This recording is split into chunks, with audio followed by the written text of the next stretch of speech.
All right, guys, we're back for another Raid Shadow Legends video. Zali Plays. And today we're going to be looking at the update highlights for 4.30. Oh, that's pretty cool, though, because I just got back into the game yesterday, and there's already an update. All right, so it says, Greeting Raiders, a new update is due to arrive shortly, and as always, we have prepared a quick recap of the things you can expect. We're going to skip this part. Let's go down. So save teams. Save teams are one of the features we promised in our latest What's Next in Raid video. It will allow you to pre-make teams for PvE and PvP. That is actually very good. They should have done that a long time ago, but better late than never, I guess. But I don't know how many. I actually don't even know how many players actually, how many concurrent players they have playing Raid Shadow Legends. Like, did it get lower, or is it the same, or is it more? I don't know. Better yet, it will let you tweak skill prioritization for each champion or each them in all battle. It will become available upon reaching player level 30.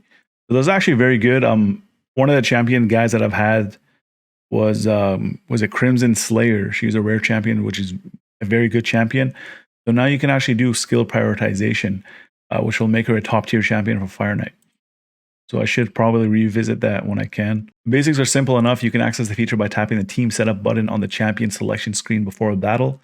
From there, it's a familiar ride where you fill specific slots with whichever champions you want. So you get 10 for PvE and 10 for PvP. 10 for PvP I think is good enough, but PvE we might need more. Each save team can be named, so you'll be able to pick and choose when going between game modes. Are we allowed to use swear words though? And if you can no longer have any use for a specific save team, you can delete at any point. Skill instructions. Aside from the sheer convenience of having pre-made teams ready at a tap, you can also adjust skill priorities for each champion. Something that will make life so much easier for farming. So farming, this is basically Raid Shadow Legends, right? There are several settings available for each skill that you need to know. Default, the AI will keep using the skill as it usually would. Honestly, I probably will just stick with default because most people probably already have teams set up where they don't even have to worry about AI unless they don't have this specific champion. Opener, the champion will always use this skill in the first turn in auto battle. After that, it will be used according to set priority. Only one skill can have this setting. Don't use AI, will never use the skill. That's actually very good. This can actually help out a lot of people with clan boss. If they have characters that remove the poisons on the clan boss. AI will never use a skill in auto battle. Yeah, we get the point. First, second, and third choices, establish a priority of skills. Okay. Playtime rewards update. When the update hits, playtime rewards will increase with your player level. See the short list of changes below. So level 1 to 30, there are no changes. Level 31 to 50. When you play for 5 minutes, you get 12,000 silver. It used to be 7,500. That's not much. 40 minutes, you get 1 greater arcane potion. You used to get lesser. That was actually good. 90 minutes, you get 30,000 silver. You used to get 20,000. They should be able to give us more silver than that, man. Level 50 plus, so you get 20,000 silver if you're level 50 plus for the 5-minute mark. 40 minutes, you get 2 great arcane potions, which is good. 90 minutes, 55,000 silver. So again, silver is pretty low. Champion Fusion. This month we'll have a legendary dwarf attack champion available for fusion. His name is Herndig. He'll be your best friend if you need to blast a bunch of enemies apart or apply some painful debuffs. Alright, so he is magic affinity, attack type, and of course he's a dwarf. His A1 attacks one enemy, grants an extra turn, and decreases the cooldown of the stasis strike skill by 2 turns if the attack kills an enemy.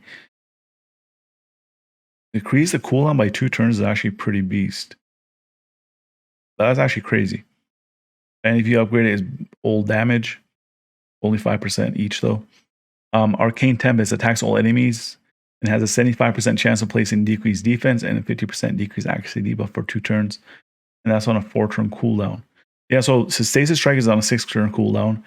I don't know if this includes the maxed out or not, because you get cooldown at level 6 and level 7. So if let's say it doesn't include it, it's going to be a 4-turn cooldown. When he uses his basic attack, it's going to be a 2-turn cooldown, which is actually very strong. But let's see how strong his ability is. Oh, I forgot there's ascending abilities in this game. Attacks when enemy fully deletes the target's turn meter. That's crazy. Okay, so Ascended, it does this part down here. It'll also attack all enemies if the first attack is critical. AoE attack has a 75% chance of placing weaken for 2 turns. And will also place HP burn for 2 turns after the attack on the enemies whose turn meters are below 30%. This guy actually looks like a beast. This ability is so good. Fills his champion's passive. Fills his champion's turn meter by 10% every time they are hit. Occurs once per hit. Also fills his champion turn by 20% whenever an ally dies. Increase ally attack and arena battles by 35%. That was actually good. Oh yeah, so I guess he is more of a PvP oriented champion based on this aura right here. So if your characters die, this guy's he's gonna get his turn. And then yeah, he's basically gonna wreck. Lady Kimmy, Magic Affinity as well, support type. I really like support champions in Raid Shadow Legends. Let's hope that she's a good one. Lady's Touch. Attack one enemy, then attacks the enemy with the highest turn meter. Will attack the same enemy twice if the initial target also has the highest turn meter. So you can get a double hit. Yeah, so you can basically get a double hit. He has the highest turn meter. The second has a 50% chance of decreasing the target's turn meter by 15%. Flurry of Petals. Attacks all enemies and decreases, has a 75% chance, 100% when maxed out, to decrease accuracy, and a 30% decreased speed debuff for 2 turns. Decreased speed is very good for arena. Actually, it's just good all around. Also has a 75% chance of decreasing each target's turn meter by 15%, and that can be 100% chance. So that is good. Spirit Flux removes 1 random buff from each enemy, then has a 75% chance of placing the block buffs debuff for 2 turns on enemies who have buffs removed. Also fills the turn meter of all allies by 15% and places increased accuracy and increased speed on all allies for 2 turns. I like this ability here. Imperious is passive. Whenever this champion places a debuff on an enemy, also decreases that enemy's turn meter by 5% for each debuff placed. How many debuffs does she actually have though? She has decreased speed, decreased accuracy. That's 2. So she has 2 different types of debuffs. Yeah, I guess that's not bad. Whenever this champion or an ally receives a debuff, fills their turn meter by 5% for each debuff received. Yeah, so that's pretty good. Increase ally speed in Doom Tower battles by 30%. Wow. So yeah, Doom Tower champion right there. I don't know how hard Doom Tower is. I haven't tried it. I will make a video attempting Doom Tower. You guys gonna watch me get wrecked. I'm gonna do it without like looking anything up or anything like that.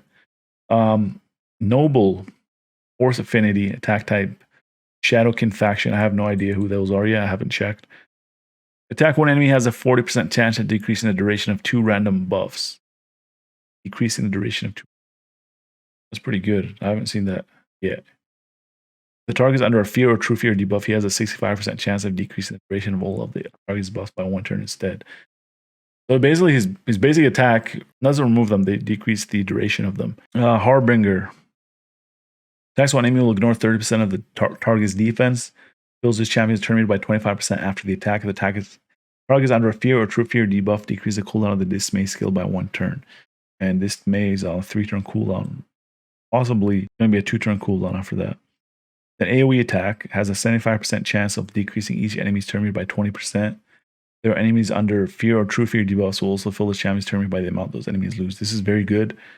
Bring in a champion that goes before Noble that can place fear or true fear on them, and then he uses this ability. You guys know what's going to happen right there. Whenever an enemy's turn meter is fully depleted by any champion, has a 50% chance of placing true fear debuff on that enemy for 1 turn. Passive ability. That is good as well. I mean, he's not one of those champions that I like really, really want so far from what I'm seeing from his abilities, but I wouldn't mind getting him. Siege Hulk. Magic Affinity, Ogryn Tribes. Yes, I love Ogryn Tribes. Battering Ram. Attacks one enemy, decrease the target's turn meter by 15% if the target is under decreased defense or decreased speed. Thrashing Fit places a 50% increased attack buff on this champion for 2 turns, then attacks all enemies. And he has a 75% chance of placing decreased defense debuff for 2 turns. So he places the increased attack first, and then he attacks all enemies. And then he places decreased defense after he attacks them, from what it looks like here. Siegebreaker places an increased crit rate buff and increased crit damage buff on this champion for 2 turns. Then attacks 1 enemy. Ascended. He has a 75% chance of placing a 30% decreased speed debuff on the target as well. And or increase ally crit rate in Doom Tower battles by 24%. I don't know how strong this guy is yet. We're going to have to test him out if we can get him. Gory. Spirit Affinity. Attack type. Shadowkin faction. Cold Comfort. He attacks one enemy 2 times. Plays an extra hit if the target is under a freeze debuff. Heals this champion by 10% of the damage inflicted. So you can get a triple hit if the guy has a freeze on him. That's not very good against bosses. Frost Jutsu. Attacks 3 times at random. Each hit has a... I just realized this. The guy's ability is called Frost Jutsu. So attacks 3 times at random. Each hit has a 75% chance of placing a freeze debuff for 1 turn. Frost Breaker. Attacks one enemy will ignore increased defense and shield buffs. Will also ignore 50% of the target's defense if they are under a freeze debuff. It was actually very strong because it actually ignores increased defense and shield. And if they're under freeze, Torment. I don't know how good Torment is anymore. I still have to use him. Places a counterattack buff and a 50% increase attack. 50% increase attack buff on this champion for 2 turns if the attack kills an enemy. Yeah, this guy's actually pretty good, man. For an epic, that's strong. Dignity is his passive, counterattacks with the cold comfort skill whenever an enemy places stun, sleep, freeze, provoke fear, or true fear. Debuff on an ally. That's pretty cool. I want to get this guy. He looks like he's pretty fun. Scathix. Void Affinity. Support type. This guy has a beard. I've never seen a lizard with a beard. Leg Rack. Attacks one enemy has a 30% chance of placing decreased speed debuff for 2 turns. Transfer Rush attacks all enemies and has a 75% chance of stealing 1 random buff from each enemy. I like that for PvE. Actually, that's not bad for PvP as well. If the enemy's faster than you, but most likely to get wrecked, they're faster than you. Scale of the Ages removes all debuffs from all allies. Like that right there is pretty beast. Then he places a block debuffs and a shield buff on allies for 2 turns.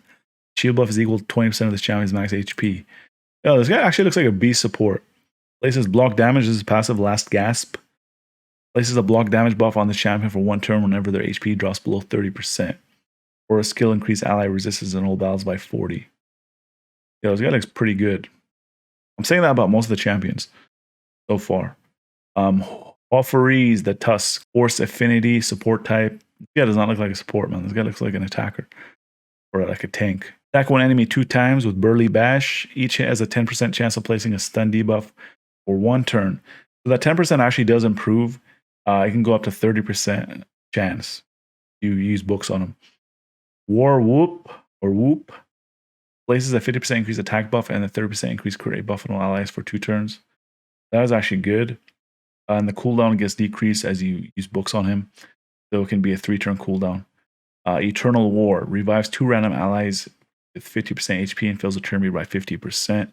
And if you ascend it after the revival, place a strengthen buff on all allies for 2 turns. Not bad. Increase ally resistance in all battles by 40. I mean, I guess this guy does have his uses, but he's not like the same tier as the other champion. All right, so now we're moving on to rare champions. I really like rare champions. Mykolas or Mikolas. I don't know how to say his name. Support type Void champion from Auga tribe. I'm not going to comment on his looks, but this might be a female. Might be a female.